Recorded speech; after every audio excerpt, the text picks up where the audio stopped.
Well, that was at the ICPC's third national summit, where some Nigerians, some deserving Nigerians, were also honored that particular day. Some work that ICPC has been doing, a lot of work, if you ask me.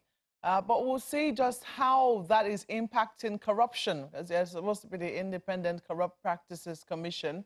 And one of the mandates of this particular administration when it was coming into office was to fight corruption, improve the economy, and also tackles insecurity in the land.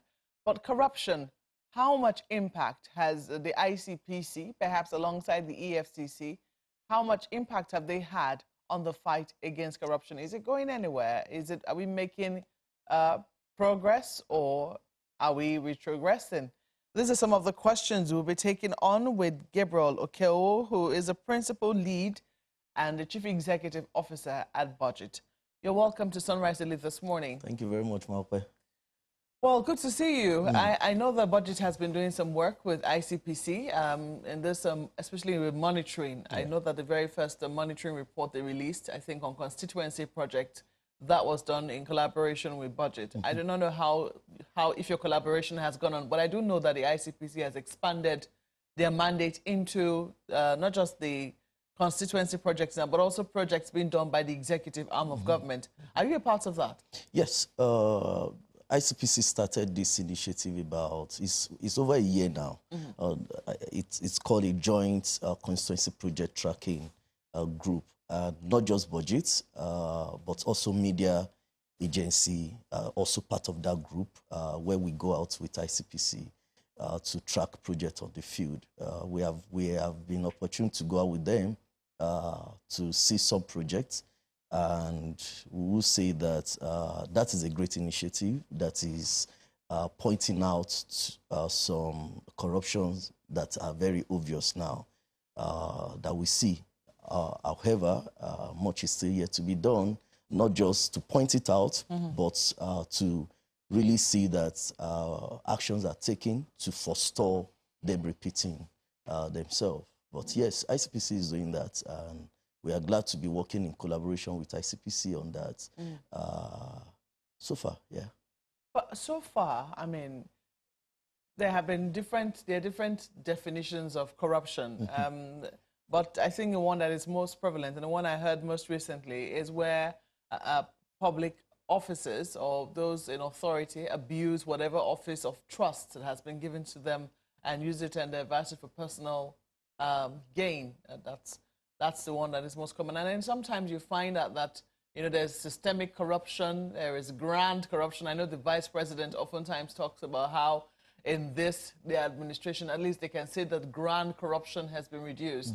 But we do know that corruption on the whole is still very much prevalent. So with the work that you've been doing, where would you say that you've had the work that ICPC has been doing, perhaps alongside BudgIT and other partners, where would you say it has had the most impact?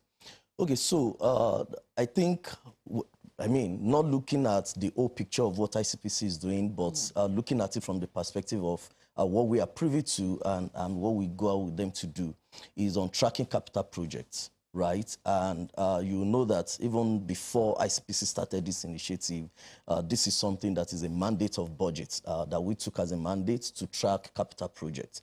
And we do not just track capital projects for the fun of it. We track capital projects for two reasons.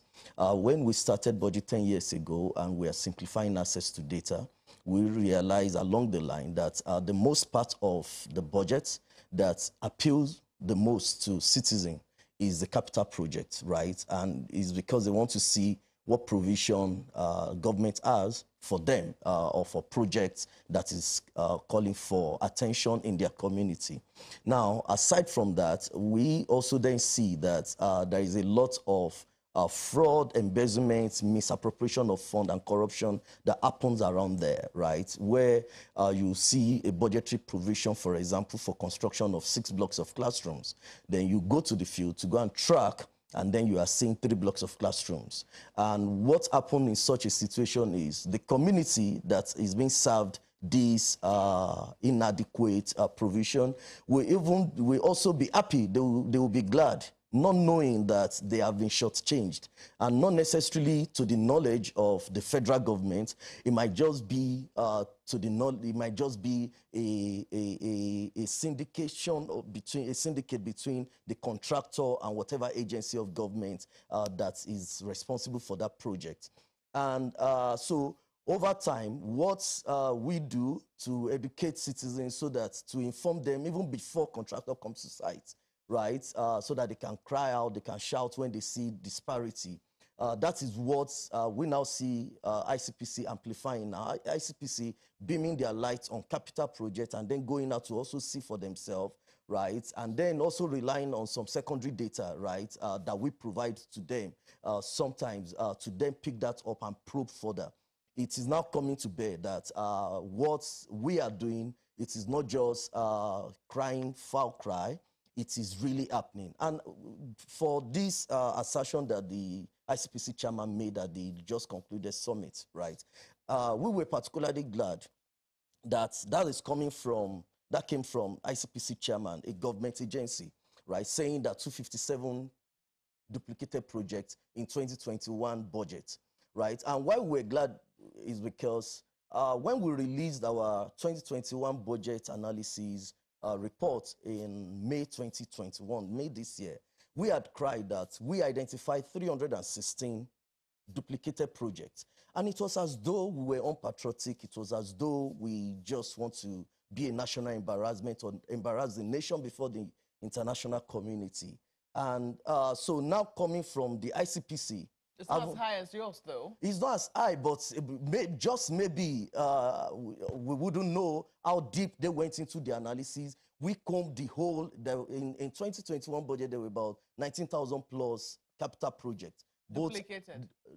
In general. Okay, in general. Yes, and we identify about 316 duplicated. And when we say we identify 316 duplicated, there is evidence to show, right? Those are projects that are duplicated by codes. So each project, each budget line in our national budget have a unique code, the ERGP codes, right? So when you see two projects bearing the same code, it calls for attention because it then means that something is wrong somewhere. Those are projects that are also the same by description. Those are projects that are the same by location. So you have two agencies of government that wants to implement the same project in the same location. Those are cases that give room for corruption, because if I am then interested in agency A, where and how you implemented this project, you can take me to that location and show me that, oh, you have provided this support. And then the other agency that also, duplicated that project, if I go to that same agency too, they will take me to the same location. And then at the end of the day, you don't know who among the two agencies have actually implemented the project. Interested. You know, and then when you look at the fact that, I mean, and our capital expenditure as a federal government, because we're not even going down to the states. I know that you've also tried to intervene at the state level, and I also know that ICP is trying to do some work at the state level as well. But this, I think your focus in general has just been on the federal government's capital expenditure. Am I right? Yes, in general, yes. But yes, we're also beaming our light on this. And that amounts to trillions of naira. The budget right now is in trillions. And I think what is amazing is that it is just a fraction, because our capital expenditure is just roughly about 25% of all that we're spending. Where we are spending a lot of money now is our recurrent expenditure, which is gulping about 75% of the budget. That's right. True. So it would seem to me that if budget alone is concentrating on capital expenditure, we might be needing at least 4 different budgets, that's organizations, to look at the entire gamut of the budget. Maybe 3 of them concentrating on recurrent expenditure, because right now it seems that there is a lot of corruption in the recurrent expenditure as well. There is. And you saw that also coming from the summits, where cases were being made, reference were being made to recruitment that are not to the knowledge of the head of service. Reference were being made to trips, travel trips.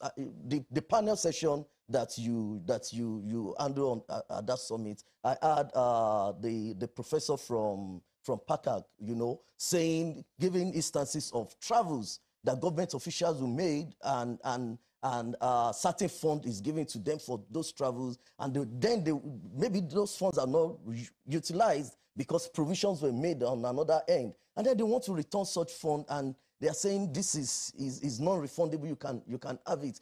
It's not done that way. We all run business. We all run family, and we know how it is to manage resources. And you realize that the slogan that is in governments of recent is that we have revenue problem, right? And I think Nigeria has come to terms with that. The president is saying that, the minister is saying that, all the key stakeholders are saying we have revenue problem.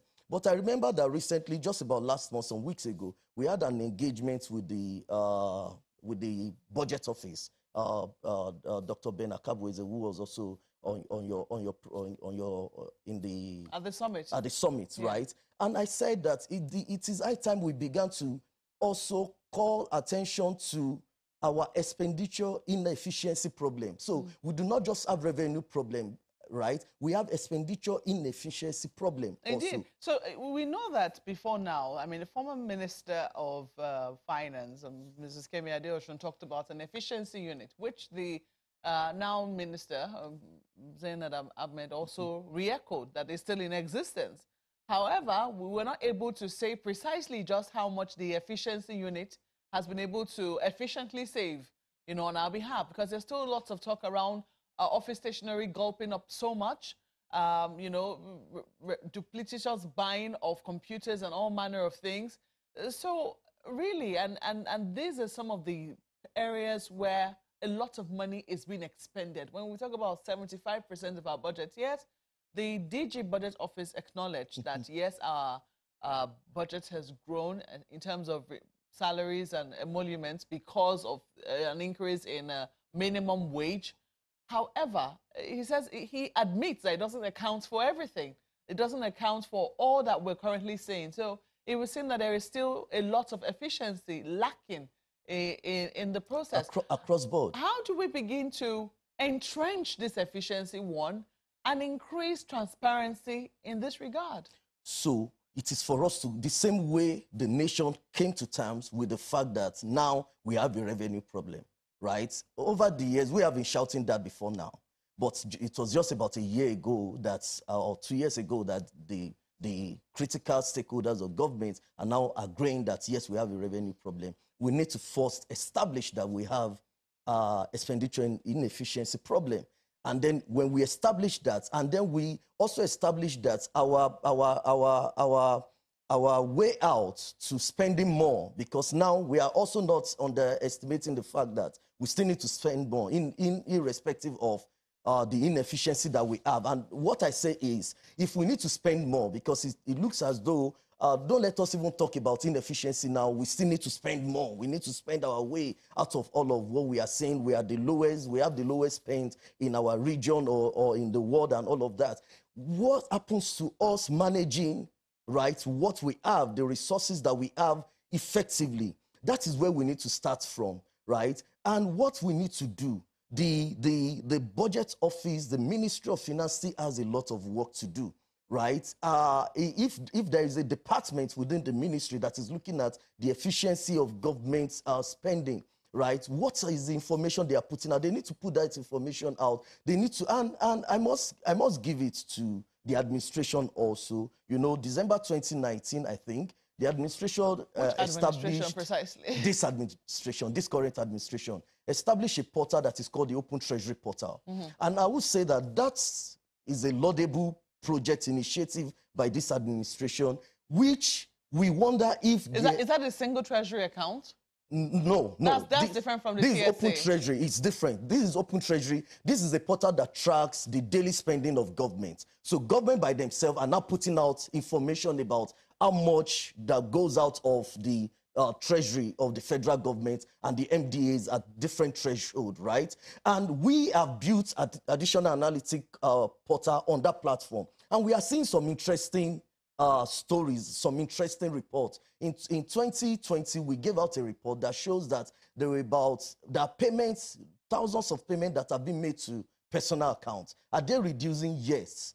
But there are still cases. Just today, as I'm talking to you today, a letter is going to be going out to the Minister for Works, right, and ICPC chairman to probe a construction of fence and security post in the Federal Polytechnic somewhere in Benue State, where we saw on the Open Treasury portal that 41 million were paid twice with the same description, the same amount paid twice with the same description, one at December 2020, another at June 2021, 41 million being final payment for construction of fence and security posts at a polytechnic in Benue State. And we are asking ourselves, if 241 million, that is about 82 million naira, is final payment for construction of a fence and security post, we are asking how much actually is the entire project, because we can't find, right? And then what is the value for money in this, right? We are sending that letter to both ICPC and Minister for Works this morning to give us clarification under the FOI. And the reason for that is because we are not just asking, we have actually gone to that polytechnic.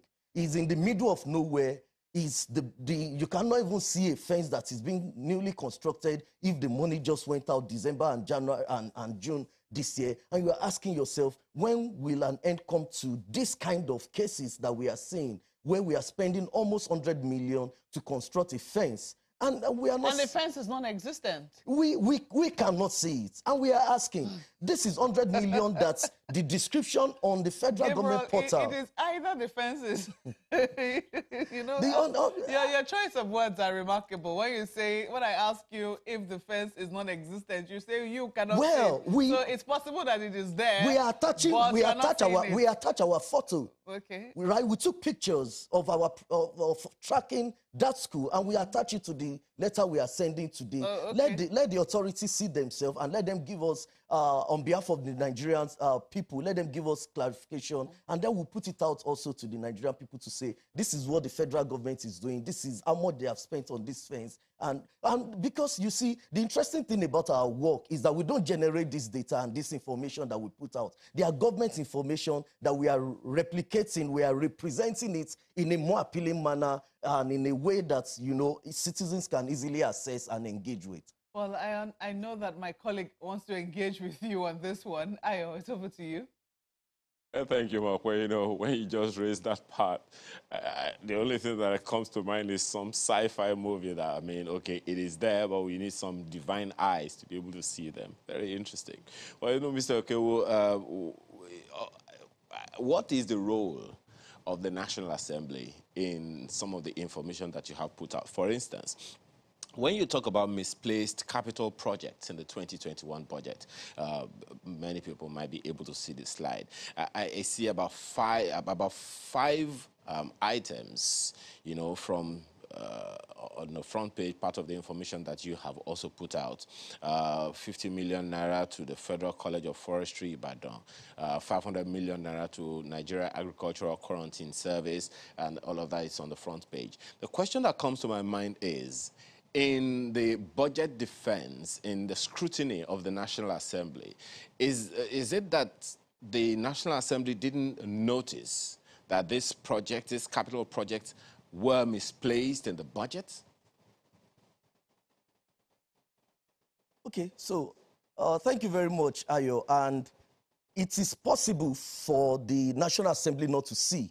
And that is why part of what we do, every time the budget is presented to the National Assembly, we go a step further to support that process of budget review by looking at items or budget line that we consider frivolous, budget line that we consider unclear, or budget line with unspecified location, and we put that together in a publication, and we have done that for years now, for well over 6 years now. We put that together in a publication, and we send it to the National Assembly. We have done that consistently for the current 2022 proposed budget that is being revised right now, reviewed at the National Assembly. We have also done the same thing.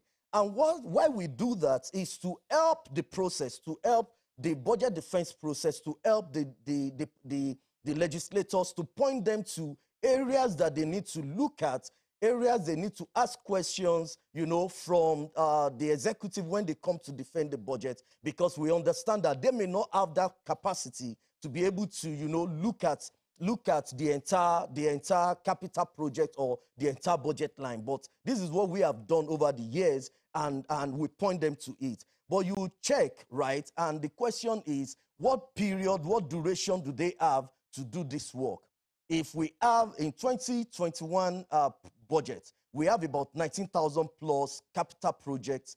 In 2022 budget, we have 14,000 plus capital projects that we have analyzed, and we looked at them line by line. If I make reference to the 2021, you will see instances where, and as we can see on the screen, you will see instances where you will see agency of government, I think Institute of Forestry in Oyo State, want to construct solar lights in Benin, in Edo State. And then you ask yourself, right, first is, what is the capacity of Institute of Forestry to be able to construct or provide solar lights, right? And then if they are providing that solar light, how is forestry in Oyo State, in Ibadan, Oyo State, being awarded or given budgetary allocation to carry out a project in Edo State? And in all of that process, you are looking at inefficiency that is happening there, because it's going to tell on how well, how effective they are able to, you know, monitor the project, if at all the project is being carried out.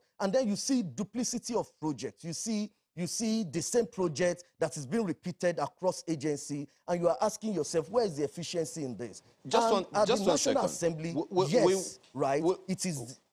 My apologies. We'll come to the duplicity of projects. But staying on this particular, just a second. Okay, Just on this, we'll come to the duplicity of projects that you talked about, because you have a list of at least 10 federal ministries, you know, in that one. But concerning this misplaced capital project, when you say that it is possible for the members of the National Assembly, almost 500 of them in the House, and of course committees, different committees handling different ministries, departments, and agencies. And when you say they do not have capacity, I'm at a loss, because I know, I mean, from what you have also said, you have done this consistently for 60 years. I know that part of the things that CSOs, such as your organization, does is to build the capacity of members of the National Assembly. They have legislative aides that work with them, and when you point it to them the first time, I mean, it is expected that they will pick up that skill and be able to use it subsequently. But when we notice that this kind of thing has happened consistently for 6 years, people might begin to suspect that, is it that the members of the National Assembly themselves or their legislative aides are complicit?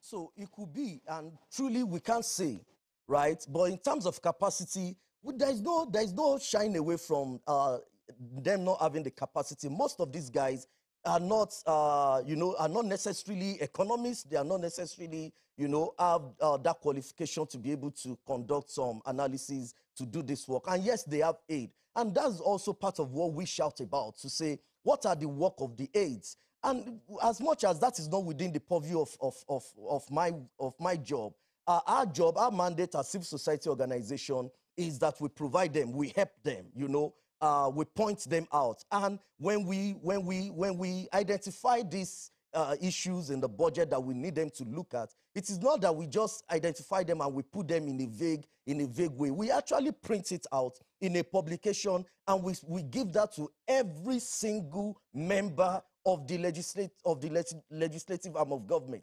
Every one of them have a copy, so that there are different committees that they are in charge of. You can just narrow down, and if every committee, if every legislator play their part, right, in looking at the aspect and the committee that they have been assigned, and what we are saying in that area, and they look at it and effect that, it will come together as a whole, right? And I will give you an example that this is possible if we really want to make it happen. In the 2021 budget, when we release our report and said that there are 316 duplicated budget, capital projects that we saw in the 2021 budget. It looks as if they were not true. But in 2022 project, this proposed budget that we are now analyzing, I can tell you that from our initial analysis, we have seen now that the rate of duplication of budget line or project have reduced from 316 that we identified in the 2021 budget to just 58 in this current 2022 proposed budget that is being reviewed by the National Assembly. And then the issue of repetition or duplicity of ERGP codes, which is a unique identifier for each budget line, we cannot say that in this 2022 proposed budget that is being reviewed. However, there are still 58 other projects that are, also duplicated by description. And we are saying these are projects that have exactly the same description. So you will see the same projects in, for example, the Ministry of Agric, the same description, the same location, but with different ERGP code. You will see the same project being replicated in another agency of government. And so we are already seeing that it has reduced, but it's still there. And while we are coming, we will still wait to see. We have pointed that out to the National Assembly. We'll wait to see when the budget is approved, if anything is done to that, right? If they are amended, if they are corrected, and then if they are amended, it will be good. It will show that, we are moving the needle little by little. Well, there are those who will argue that do we really have the infrastructure to combat corruption? But we'll talk about that when we return from this break. Please stay with us.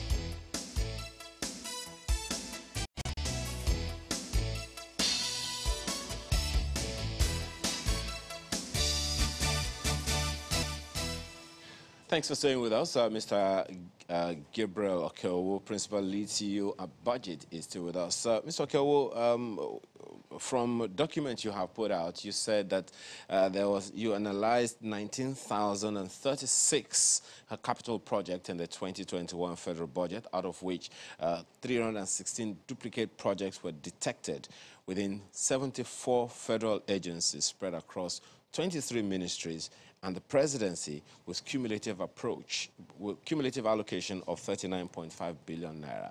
A question that's on my mind is, someone signed off on the ministry, in the budget of each ministry. It would seem like there is either some complicity or ignorance on the part of the vetting officers in the ministries, departments, and agencies, which raises the question for me of either capacity to fight corruption or to check corruption in the system, or deliberate efforts to perpetuate it. Which one is it for you? So I'm not sure we should be talking about lack of capacity, right? Because when we look at the budget office, when we look at the Ministry of Finance, these are agency of government with people with, that have the qualification, that have the track record, that have the experience, to efficiently manage the resources of the of the nation.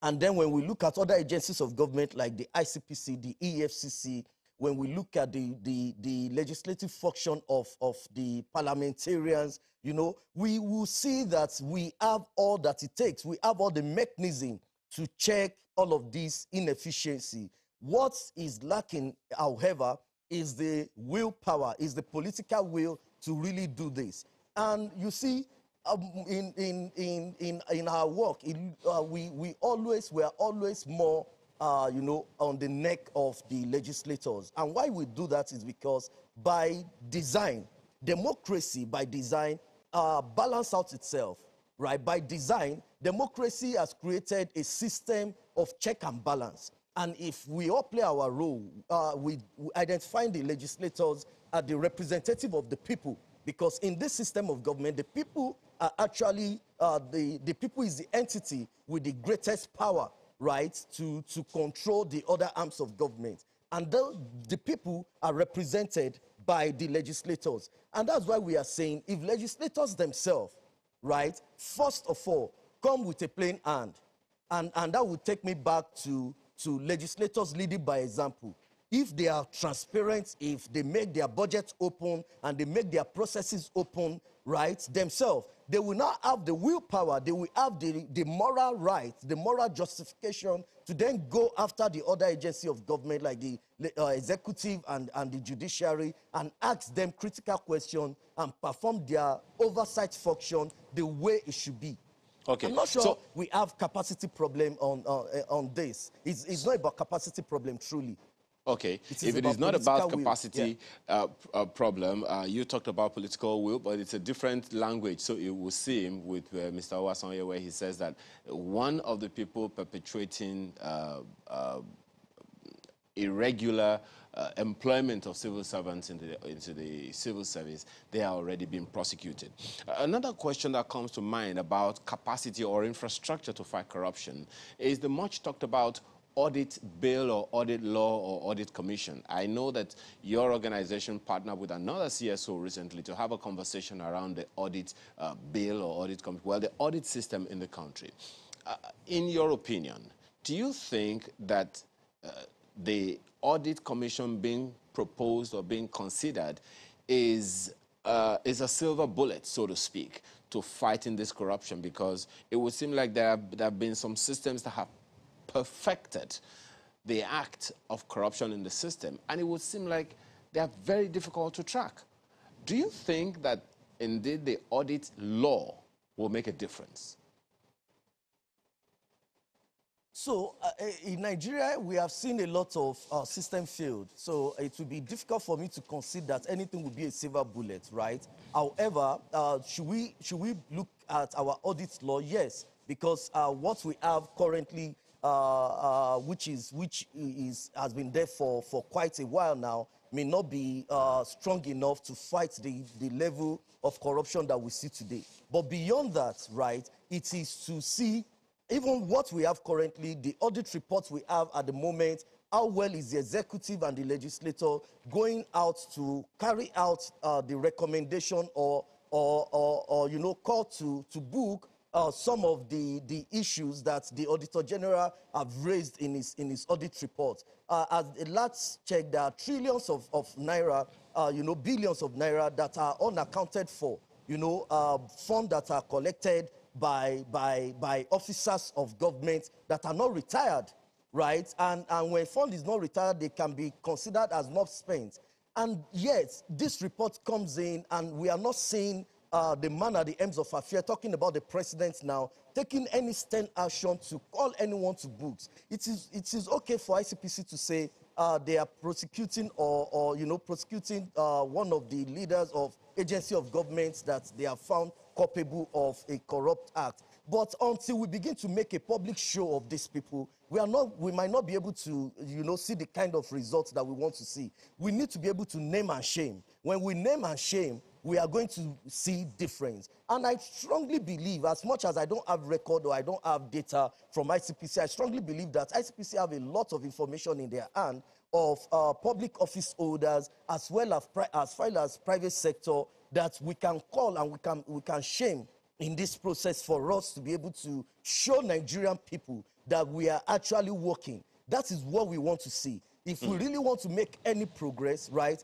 yes, we need to look into our audit law. We need to look into not just the audit law, we need to look into the audit reports that have been released, the recommendations in them, the agency of government. Now, more than ever before, we are seeing MDAs that are not submitting reports, that are not, you know, they are not providing information to the Auditor General as may be required. And the man is shouting, is putting out in his report, and it's as though there is nothing he can do. So the Auditor General that we have right now, the audit law we have right now, does not really give that power, you know, for the Auditor General to go ahead and use coercive action to make some of these reform to make them possible. And even our Fiscal Responsibility Act, these are also, you know, acts that we have, but it is as though we have a dog that a toothless dog, so to say. Okay. that they are there, but they don't have that willpower. They don't have, not willpower now, they don't have that coercive power to be able to do what they have been called to do. So we have ICPC that is doing this, you know, whatever strategic way they are carrying it out. But it is not okay for ICPC to just come out or EFCC to give us data. Let them also mention names. Let them shame people. Okay. And until we begin to do that, we may not see tangible results in our fight against Well, corruption. Mr. Okiowo, we have had quite a number of naming and shaming in the country. I don't know how significantly that has helped to reduce the intensity of corrupt practices that we have seen so far. Now, you talked about the audit report of the Auditor General. Again, I go back to the National Assembly, or maybe there is a different organization or organ of government that is supposed to act on that report, on those reports. You talked about billions. It's actually trillions. An analysis by SERAP of the 2017 audit report names over 2 trillion naira that, as you said, are unaccounted for. Ministries, departments, and agencies that are supposed to report, that are supposed to retire them, that are supposed to do one thing or the other to ensure at least let's have the traction of these monies. We do not have them, and that's just for 1 year.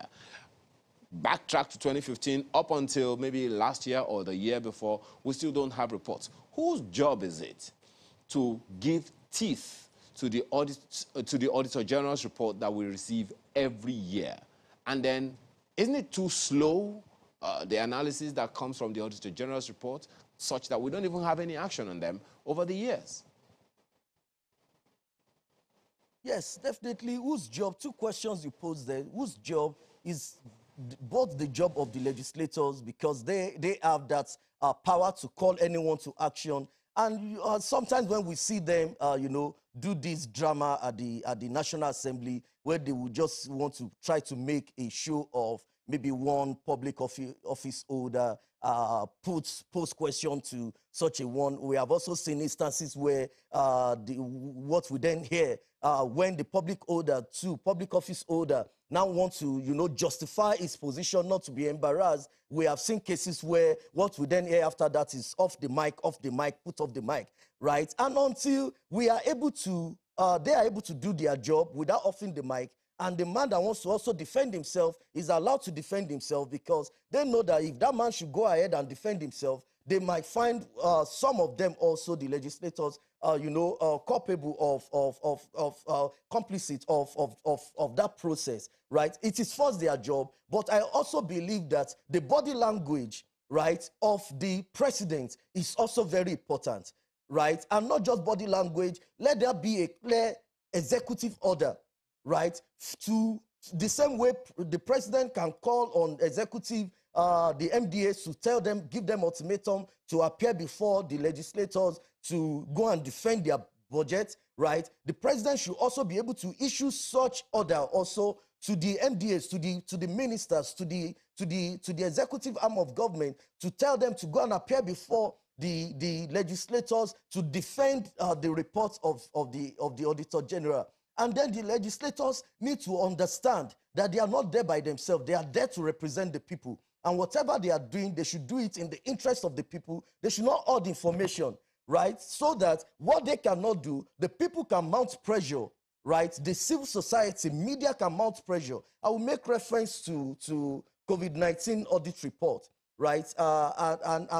We understand that there is a report that has been submitted to the National Assembly for quite a month now, over 3 months now, and yet that report is not in the public. We cannot say, sitting here, we cannot say in clear terms, in black and white, total how much the federal government, you know, got in funding, in total how much they allocated, the complete figure, right, coming from them that went into the fight against, you know, to prevent COVID-19, and how this fund were used. Right? These are things that should be the responsibility of both the legislators and the executive. But I believe that in this, the legislators have a lot of role to play, and we are engaging with them. And we hope that they will come to terms with this responsibility of theirs and begin to carry them out.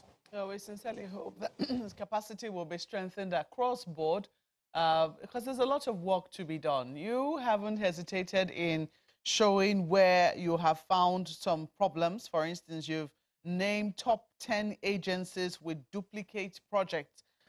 Some of them are the Federal Ministry of Health with 115 duplicate projects, Federal Ministry of Information and Culture, specifically the headquarters, Federal Ministry of Agriculture and Rural Development, Federal Ministry of Education, Ministry of Science and Technology, Federal Ministry of Transportation, Federal Ministry of Environment, Ministry of Power. I'm sure the slide is available.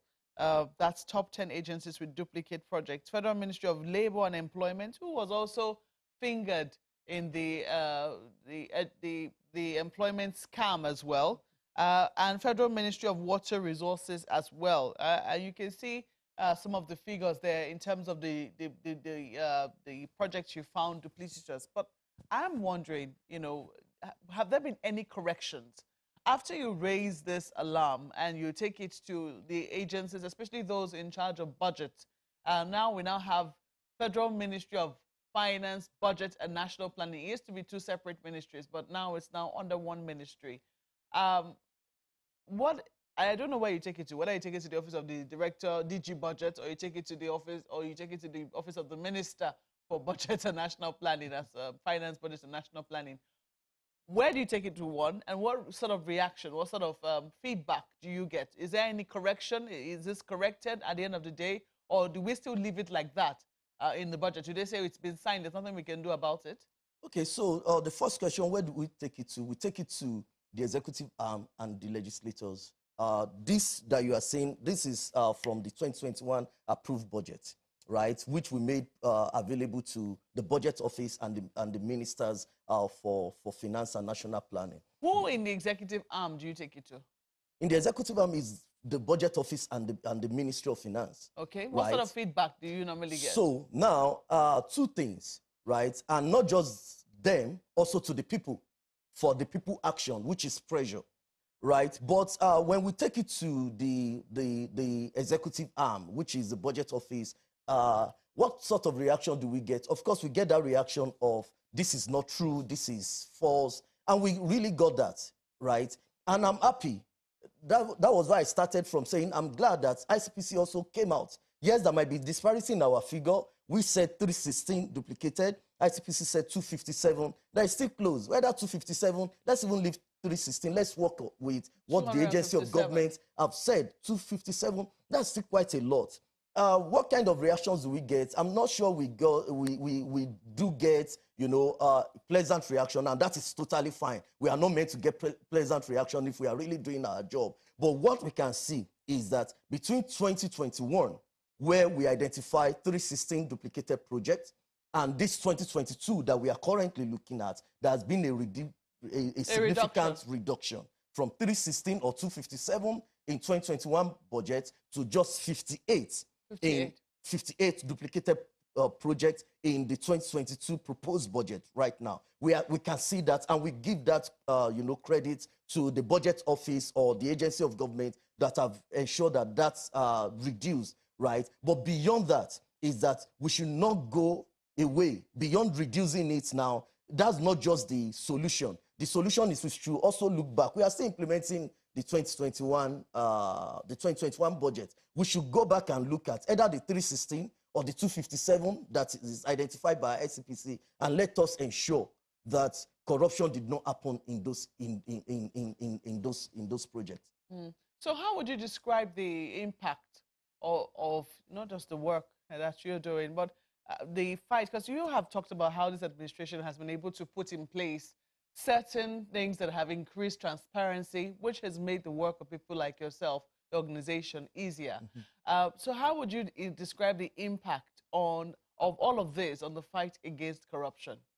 Okay, so the truth is we have seen increase in transparency, but not increase in accountability. And transparency without accountability, right, we are still not going anywhere. So we have seen increased transparency. We have seen increase in intention to be transparent, and then action that shows that, okay, this government wants to be transparent. I mean, one of the best things any government can do is to show you how much they are spending per day. Anytime certain amounts of money beyond 5 million naira at MDAs and 10 million at the federal government goes out to any contractor or anybody as a payment, they make that publicly available. That is wonderful. But beyond that, it's saying, can we now begin to hold people accountable? Because it is when we hold people accountable that we are really now fighting corruption, right? Transparency is one. Transparency points us to where corruption might happen, just like the case that we pulled out in our, and that is our analysis in June, analysis of the payments from the National Treasury in the month of June, showed us that there is a school in Benue, one of the insights, a school in Benue that had 141 million twice being final payment, right? We have pointed that out. Transparency has brought that out. Can we now have accountability, right? To now say, as we are saying it now, because the Minister for Works may not know, the legislators may not know, ICPC may not know, but we have done our job to bring it out. Can we now move to the next level of accountability? The name of the contractor is there. And one of the beautiful things that government has provided and the portal that we have built, the portal is very simple. It is called govspend.ng. Anybody can go to govspend.ng and put the name of any contractor there that is receiving contract from federal government of Nigeria, and then you will be able to see all the contract the contractor have received from the federal government, and then you begin to identify, are there contractors, and I will make reference to Professor Loide during the summit, Indeed, saying that private sectors are also syndicates in this process of corruption. So we are not just shouting against the public office holders. Can the ICPC, the EFCC, the law enforcement agency of this world also begin to call out and blacklist private sector that are being used as a plug for corruption, right? Because truly, no public office holder can assign or award a contract to him or herself. They will do that to a private sector and then reroute it to wherever they want to reroute it to. It is high time we need to begin to also call those private sector out and blacklist them so that they are not able, to receive contracts again from the federal government. And truly, the government have made this possible. They are providing the detail of the contractor. They are providing the payment that is made to them. They are giving us voucher payment number and all of that to track. And we are tracking, right? It's just that what we are saying is, yes, there is transparency, but there is little on accountability to hold people to account. Well, I think that, that already spells out where we now need to focus. And we have to thank you for the work that you do at BudgIT. We have been speaking with Gabriel Okeowo, who is the Principal Lead and Chief Executive Officer at BudgIT. Thank you for coming on Sunrise Elite this morning. Thank you very much, Markwe. Well, we'll take a break at this point. When we come back, we will have another topic, which, of course, will be of interest to you. Please stay with us.